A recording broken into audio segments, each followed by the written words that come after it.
Okay, welcome back to Teal House Farm. It is Tuesday, so it is time for a recipe from the canning pantry. And we're going to do a very simple crock pot soup. Now I'm going to tell you a couple information about it up front because I always get certain questions. So today we are making a vegetarian taco soup in the crock pot. The first question I always get is, can I cook this on high instead of low? Or can I do it on the stove instead of in the crock pot? Yes to all. So for this recipe, if you want to do it in the crock pot on high, it's 2 to 3 hours.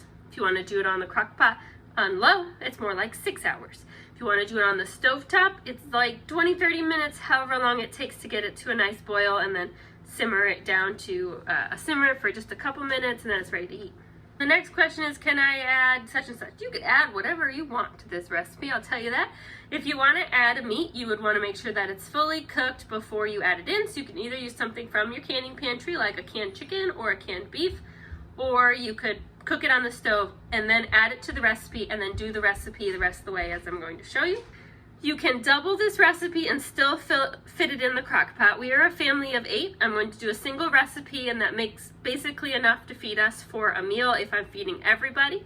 I actually made this yesterday and filmed it yesterday. I've been fighting a cold and feeling much better today, but yesterday I felt kind of miserable. And so when I made breakfast, I dumped this soup in the crock pot because I knew about lunchtime I wasn't going to feel like cooking, and also soup would feel really good on my throat, which it did. So this was so easy and so quick. And so I'm going to actually show you what I did yesterday now, and then we'll come back and talk about it. But yesterday wasn't feeding everybody. A couple of the kids were at friend's house and things like that for the afternoon. So even though I only made a single recipe, I actually still had leftovers. And then we'll talk about what to do with all the leftovers as well. So anyway, let's go ahead and we'll look at yesterday and we'll get it started. All right, we need quite a few ingredients for this, but you can leave out or add in as many as you want. It's a pretty versatile soup. So I have a can of Great Northern beans and a can of corn. We're also going to add a can of black beans. These are all home canned beans. If you're curious how to home can your beans from dried beans, check out the link below. I've got a mixed there that's sweet and spicy peppers mixed together. We're going to need about 3 cloves of minced garlic, a small can of tomato sauce, and a can of diced tomatoes without seasoning. Then I have a pint of vegetable broth. And then 1 packet of mild taco seasoning. Obviously you could use your own or use spicy if you want. And then we're gonna go ahead and use an onion. Now usually I would use home canned onions for this, but I'm completely out. So we're gonna have to add an extra step here and cook this onion to give it a head start. So I diced it up, and we're just going to cook it to a little bit translucent there so that it's ready to add to the soup. If you're using your canned onions, then you don't need to worry about this step. Just skip this and dump it right in the pot. And I add our garlic to it because if we're gonna cook it, might as well cook them together. All right, we dump in the tomatoes, don't drain them, and our vegetable broth. Then we are gonna drain our corn and add that. And then our small can of tomato sauce. You could use tomato paste too. You would just do the paste plus 1 of those little cans of water. Then our sweet and spicy pepper mix, and we're gonna go ahead and open and drain our beans.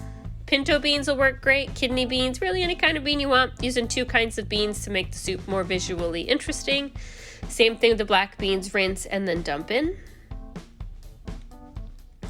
Then we add our cooked onions and garlic.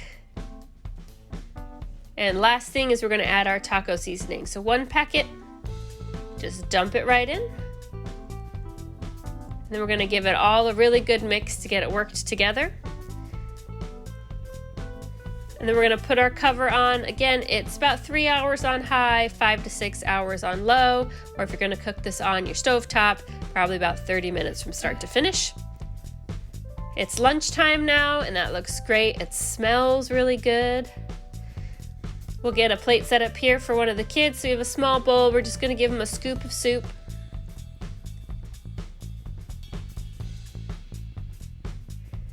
And then we're gonna add some tortilla chips. I like my tortilla chips crumpled right on top with the soup, but the kids tend to like things deconstructed, so we'll just add it to the side. And we are gonna put a little cheese on top. And then we're also gonna peel them an orange. You could also add some sour cream to the soup too. That'd be really good, but I don't have any sour cream today, so we'll skip that part. But cheese is definitely a must. Makes it extra yummy. There, and we have a nice little plate. for a little person. And I know with the soup, there's things in there that they don't like, but typically what my kids do is they just pick around the vegetables they don't like and eat what they like. So if that day all they're gonna eat are the beans and the corn, then that's totally fine, or they might eat it all if they're hungry enough. Okay, so that was yesterday. And so let's talk about saving the leftovers. So there were leftovers. So easiest way, right? Put it in something in the fridge and eat it in a couple of days. Now I figured we weren't gonna eat taco soup in the next couple of days, kind of knowing what's going on the next couple of days. And also it's gonna suddenly be really hot again. Like today it's 100 degrees again. Not a good soup day. So I used just one of these reusable Ziploc bags that I have, and I froze it. So obviously if you freeze it flat, you'll get a nice flat one and then you can stack them. But I just froze it like this because the only space in my freezer was on a shelf, which means it's got to be shelf size, and this is shelf size, so I froze it upright. So this isn't enough for my whole family again, but this is enough again for a day where I'm not feeding everybody. Now, you can obviously can this as well if you wanted to can this for later use. A couple things I would keep in mind. If you're opening a bunch of cans to make this, then cooking it in the crock pot for hours on end, then canning the leftovers, you're probably going to end up with a bunch of really mushy beans and vegetables in your soup. So if you want to make this to can, I would put it all together, can, and then heat up what you need for that lunch. Not heat everything up and then can the leftovers, because I think that's going to give you a whole lot of mush. It's not unsafe, but we're talking about the quality, especially of those beans that have already been canned and then warmed up all the way. And then if you're gonna can them again, they're probably gonna start falling apart. So that would be my recommendation. If you wanna make this to can, I would do it before you actually heat, get it all warmed up to eat and stuff. Can it when you just mix it all together. If you are going to can it, I would make sure that you have to go with the longest canning time, which I believe is going to be the beans, which I think is like 70 minutes, but don't quote me on that one. You need to look that up. However long you have to can the beans in the pressure canner, that's gonna be how long you have to can that soup. So don't be chintzy on your canning, you'll make somebody really sick. And it will need to be pressure canned. This is a low acid food. So sometimes for things like this, freezing really is the best way to go. It's gonna help protect a little bit of the integrity of the quality of the product for the next time's reheating. Anyway, thanks so much for watching. I hope you enjoyed it all. It's a yummy soup, and especially as fall's coming along and we're looking for more soups. It's a great recipe to add because it is so simple, it's tasty, and it's quick. And not only that, it's pretty darn cheap because we're using all those things from our canning pantry. Thanks so much for watching, guys, and we will see you next time.